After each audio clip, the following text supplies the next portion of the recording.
हरि और हर के मिलन की हरिहर शिव महापुराण की कथा को भिकन गांव की इस पावन धारा से श्रवण कर रहे हैं। वैकुंठ चतुर्दशी और पूर्णिमा आज क्या है? जम के बोलो, वैकुंठ चतुर्दशी। भगवान शिव जी ने कहा, नारायण केवल इतना सा वर दीजिए, व्यक्ति हमेशा अपने कर्म के अनुसार स्वर्ग का भोग भोगता है, वैकुंठ का भोग भोगता है, पर वैकुंठ चतुर्दशी का दिन केवल ऐसा रहे, एक दिन वैकुंठ का दरवाजा पूर्ण तरह से खुला रहे, कैसा भी पापी से पापी जीव भी हो, शिव और नारायण का नाम लेकर वैकुंठ में प्रवेश कर जाए, ऐसा वर शिव। सबसे निवेदन है, बड़े आनंद के साथ में अपने घर में वैकुंठ चतुर्दशी का स्मरण करो। लड्डू गोपाल पर तुलसी दल और भगवान शिव पर बेलपत्री चढ़ाओ। चढ़ाकर थोड़ी देर रखने के बाद में जब रात्रि का समय हो, अगर ज्यादा रात तक नहीं जग सको 10-11 बजे तक, तो 9 बजे भी कर दोगे चल जाएगा। पर है इसमें निशा का वर्णन, मतलब 11 बजे के बाद ही चढ़ाया जाता है। और ब्रह्म मुहूर्त के पहले, वैसे तो रात्रि के समय चढ़ाया, लगभग आधा घंटा पौन घंटा चढ़े रहने दो। उसके बाद में आपको बेलपत्री जो आपने चढ़ाई है, ठाकुर जी को तुलसी, भोलेनाथ जी को बेलपत्र, रात्रि को आधे घंटे के लिए हरिहर मिलन जब कराओ, एक घी का दिया लगा दीजिए, भगवान को विनती करो, श्रीमन नारायण का जाप करो, फिर श्री शिवाय नमस्तुभ्यम या ओम नमः शिवाय का जाप करो, या महामृत्युंजय का जाप करो, पंचाक्षर षडाक्षर मंत्र का जाप कर तुलसी दल उठाकर भगवान शिव को जब चढ़ाओ, तब श्रीमन नारायण या ओम नमो भगवते वासुदेवाय राम नाम कृष्ण नाम का जाप कर शिव जी को समर्पित कर दो।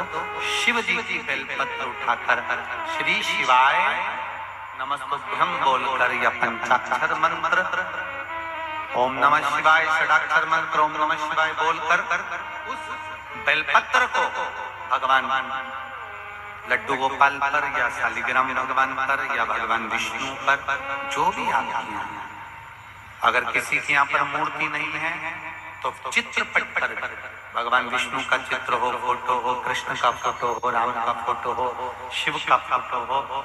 जरूरी नहीं कि आपके यहाँ अगर मूर्ति नहीं है तो आप मूर्ति खरीदने बाजार चले जाओ।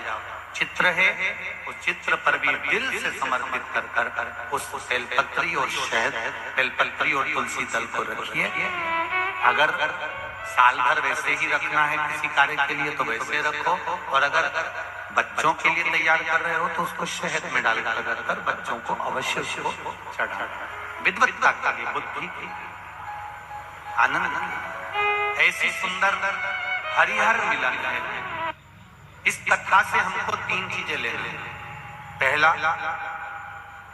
जीवन में एक बात याद रखना, जिस आसन पर बैठकर हम पूजन करते हैं वो आसन को कभी अपने पांव से मत हटाओ, ना पांव से खसकाओ ना हटाओ। वैसे तो बीकन गांव की माताएं आसन को पांव से नहीं हटाती होंगी, हम तो हमारे यहाँ की कह रहे हैं।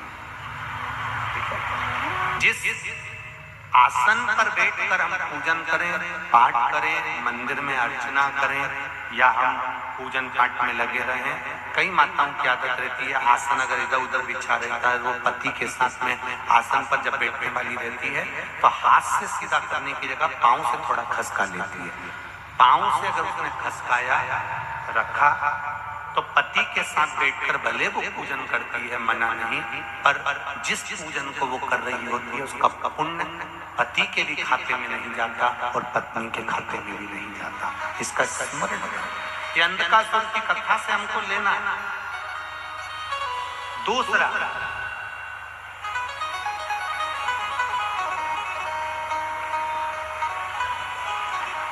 घर से एक लोटा जल अगर पानी का लेकर जा रहे हो शिव जी को चढ़ाने के लिए, तो मंदिर से आते समय वो कलश, वो लोटा खाली नहीं होना चाहिए। मंदिर का, शिव जी का चढ़ा हुआ जल, थोड़ा सा जल उस लोटे के अंदर, उस कलश में अवश्य होना चाहिए। कारण क्या है? हमारे यहाँ पर हमारे बुजुर्ग माता पिता कहते हैं, बुजुर्ग लोग कहते हैं कि सुबह अगर कोई जा रहा है और खाली बर्तन का दर्शन कर लेता है तो बेचारे का दिन अच्छा नहीं जाता। इसलिए हमारे यहाँ से कोई यात्रा पे जाता है तो भरा हुआ कलश रखते हैं, कोई आता है तो भरा हुआ कलश रखते हैं। जब आप जल चढ़ाकर वापिस आते हो तो आपका अगर पात्र खाली होगा और कोई बेचारा शुभ कार्य के लिए जा रहा है और आपका लोटा खाली है तो उसमें श्रेष्ठता नहीं होगी। उसमें 2 बूंद एक हथेली में पानी आए, भले उतना भी है जल, अगर लोटे के अंदर, कलश के अंदर है तो वो जल आप घर के दरवाजे पर छींटते हो, घर में छींटते हो या घर के लोग उसका आचमन करते हैं तो उसका फल जरूर मिलता है। और जो आपका दर्शन कर कर जाता है उसका कार्य सफल जरूर।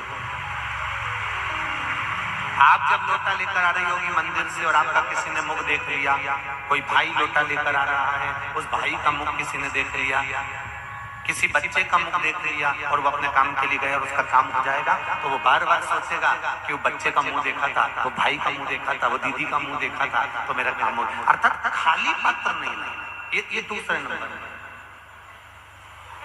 शिव जी के चढ़े हुए जल का आचमन, हमारे शरीर में अगर कोई गांठ उत्पन्न हो जाए, एक बातें अंदर का सुर से लीजिए। पहली, जम के बोलो, आसन को पांव से जम के बोलो, जरा नहीं हटाना। दूसरी, शिव मंदिर जल चढ़ाने जाओ तो पात्र को, लोटे को, कलश को खाली मत लाओ, उसमें थोड़ा सा जल लेकर आओ। घर के जितने भी लोग हैं उनको आचमन जितना थोड़ा थोड़ा सा पानी दे दिया करो। अगर मान लो किसी के शरीर में कोई बड़ा रोग आ भी रहा होगा तो शिव का चढ़ा हुआ जल पीने से रोग समाप्त हो जाएगा शरीर में। और वो भरा हुआ जल अगर आप लेकर आ रहे हो, थोड़ा सा पात्र में जल ला रहे हो, तो दूसरा यदि आपका मुख का दर्शन करेगा तो उसका कार्य सफल होगा। तीसरे नंबर, शिव मंदिर में जब भी जाओ, शंकर भगवान के मंदिर में जब भी जाओ, आखिरी में जब शिव जी की पूजन कर कर वापिस लौट कर आओ तो ये अंधकासुर के चरित्र से लेना। शिव मंदिर में जब भी पूजन करने जाओ, दर्शन कर कर, पूजन कर कर जब वापिस आ रहे हो तब दरवाजे पे से खड़े होकर एक बार देवती देव महादेव को वापिस दर्शन कर कर अपने हृदय की बात कहकर फिर आइए। ये 3 चीज।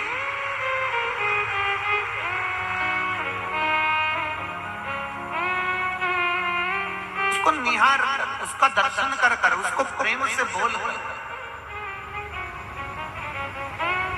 उसको हृदय से भगवान से निवेदन कर कर, विनती कर कर, बैठो अभी बैठो, बैठो, सबको बात सुनेंगे, बैठो, अपने हृदय की बात कर, अपने चित्त की बात आप शिव से तो 3 चीजें याद रखेंगे। बीकानगांव वालों समझ में आ गया सबको?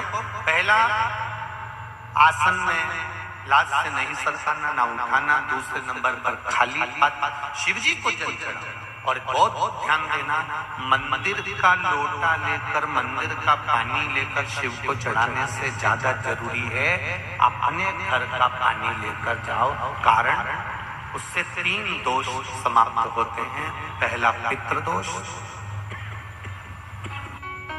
दूसरे नंबर पर वास्तु दोष, तीसरे नंबर पर है काल सर्प दोष। ये 3 दोष घर का पानी ले जाकर शिव जी को चढ़ाने से समाप्त हो। घर से जल लेते,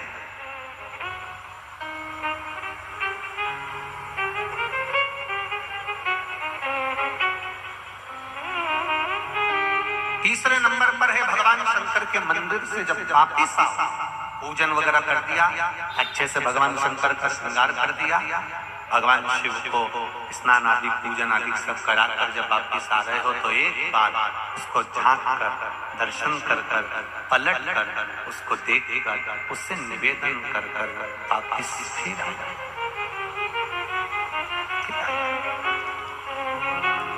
जिसको विश्वास रहे वही सेवा करे, विश्वास नहीं हो तो मानो तो मैं गंगा माहूं और ना मानो तो बहता पानी। अगर मानोगे तो गंगा जल है, नहीं तो ऐसा ही बह रहा है। लोग उसमें चमड़ा भी धो रहे हैं, कपड़े भी धो रहे हैं, वस्त्र भी धो रहे हैं, चप्पल भी धो रहे हैं। और जिसने मान लिया कि ये गंगा का जल है तो पूजन करिए, आराधना करिए, और गंगा का आचमन उसने गंगा जल मानकर करा है तो उसका कल्याण भी हुआ है। आप अगर मानोगे कि शिव है तो शिव मिलेगा। आपने अगर मान लिया कि हमने तो केवल कथा में सुना है सियोर वाला महाराज चिल्ला चिल्ला करके था सारी समस्या का हल, एक लोटा जल, केवल आपने अगर दिखावे से करा तो उसका कोई महत्व नहीं है। अब दिल से शिव की आराधना करो। अंधकासुर को देखा, शिव जी ने कहा इसको पटक दे समुद्र के अंदर। नहीं, ये आपका पुत्र है, मैं इसको ऐसे पटकने वाली नहीं हूँ। शिव जी ने कहा ये मेरे नेत्र बंद करने के बाद प्रकटा, ये मेरे नेत्र बंद करने के बाद प्रकट हुआ। सारे देवी देवताओं का मंदिर रात को बंद हो जाता। बोलो बोलो सही है? सबका मंदिर बंद हो जाता, पर दो, एक माँ देवी दुर्गा भवानी जगत जननी जगदम्बा शेरोवाली, और दूसरा मेरा देव अधिदेव महादेव, जिनके दरवाजे वो तो अब लोग, क्योंकि माता जी का भी सोने का चांदी का जेवर होता है, शिव जी का भी श्रृंगार होता है, खूब सोना चांदी का श्रृंगार होता है, इसलिए दरवाजा बंद कर दिया जाता है। कभी तुम महेश्वर जाओ, ओमकारेश्वर जाओ, नर्मदा जी के घाट पर जाओ, शंकर जी ऐसे ही बैठे हुए हैं, उनका दरवाजा बंद होता है। कोई कोई घाट पे बैठे हुए हैं, कोई कोई मंदिर में बैठे तो उसमें दरवाजा ही नहीं है, छतरी है केवल। पहले शिव जी ऐसे ही बैठते थे, माता रानी भी पहले ऐसी बैठती थी। तुम शीतला माता को देखो, जहाँ तुम नवरात्र में अपने शादी ब्याह होते हैं तो देवी जी का पूजन करने जाती हो, वहाँ कोई मंदिर में तो शीतला माता ऐसी एक छोटे से पाषाण स्वरूप में आराम से बैठी हुई है, लोग जाते पूजन करते चले जाते। माता का वहां पर दरवाजा भी नहीं होता था, शंकर जी का भी द्वार नहीं होता था। वैकुंठ में द्वार है, ब्रह्मलोक में द्वार है, इंद्रलोक में द्वार है, पर आप में से कई लोग कैलाश पर्वत घूमकर आए। कई लोग गए कैलाश की परिक्रमा करने के लिए, मानसरोवर की परिक्रमा करने के लिए। जो कैलाश गए हैं पूछना क्यों भैया कैलाश का दरवाजा है दरवाजा कैलाश के ऊपर?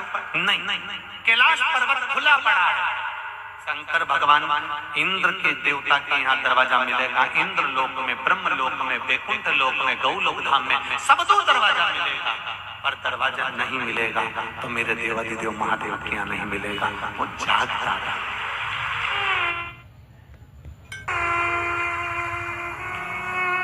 बहुत लोग विरोध करते हैं, क्या शंकर कर सकते हैं, क्या शिव जी का जाप कर सकते हैं, क्या शंकर भगवान को रिझा सकते हैं?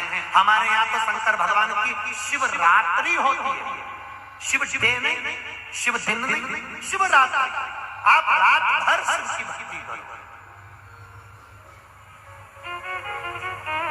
रात भर भगवान का भजन करो। जब तुम्हारा नेत्र खुले तुम्हें उसकी याद आ जाए, जब तुम्हें उसकी याद आ जाए, चाहे सुबह हो, शाम हो, दिन हो, रात हो, चाहे तुम नहाए हो, नी नहाए हो, मुंडा भी धोया कि नहीं धोया, तुम तो भगवान का भजन श्री शिवा। मुंडा धोए नहीं तो कोई कहेगा गुरु जी बिना नहाए धोए तो क्या हुआ?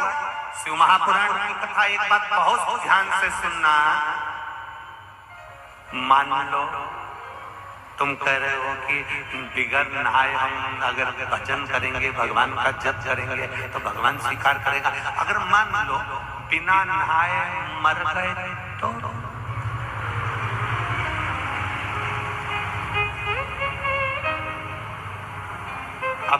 बहू से कह देना तो मैं बिना नहाए मर रही हूँ, गंगा जल मत पिलाना। अब बहू भी कहे सासी तो नहाई नहीं, अभी तो नहाई नहीं, नहाएगी तब गंगा जल देंगे। और इतने में सास निपटी गई और मुंडा में ना तो तुलसी का दल और ना मुंडा में गंगा जल। और फिर उसको नहलाया, कपड़े मपड़े पहनाए, फिर बहू गंगा जल ला के डाल रही है। परिवार वालों ने पूछा चोरी जिंदा थी तब गंगा जल दे दिया था ना बेटा जब प्राण छूटा? नहीं तो मैंने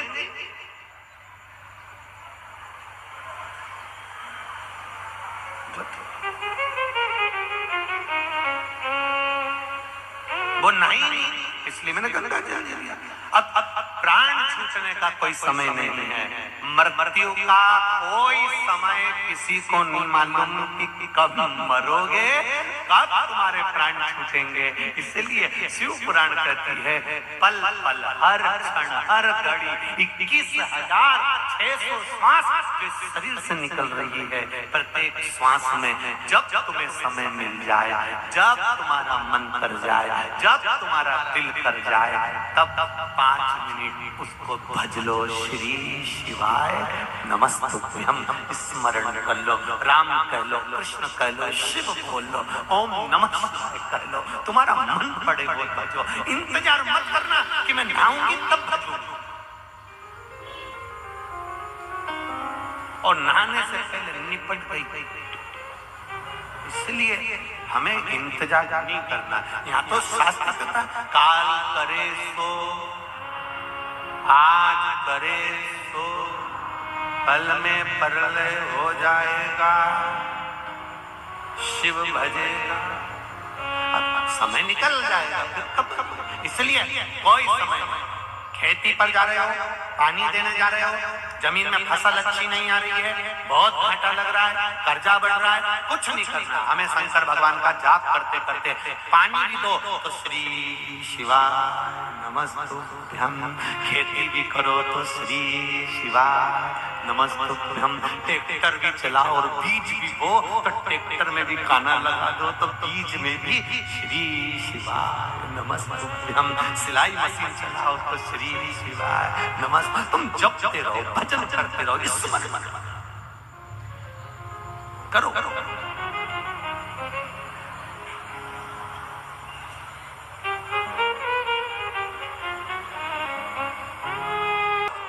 उसको इंतजार, अंधकार से 3 चीजें लेकर अंधकार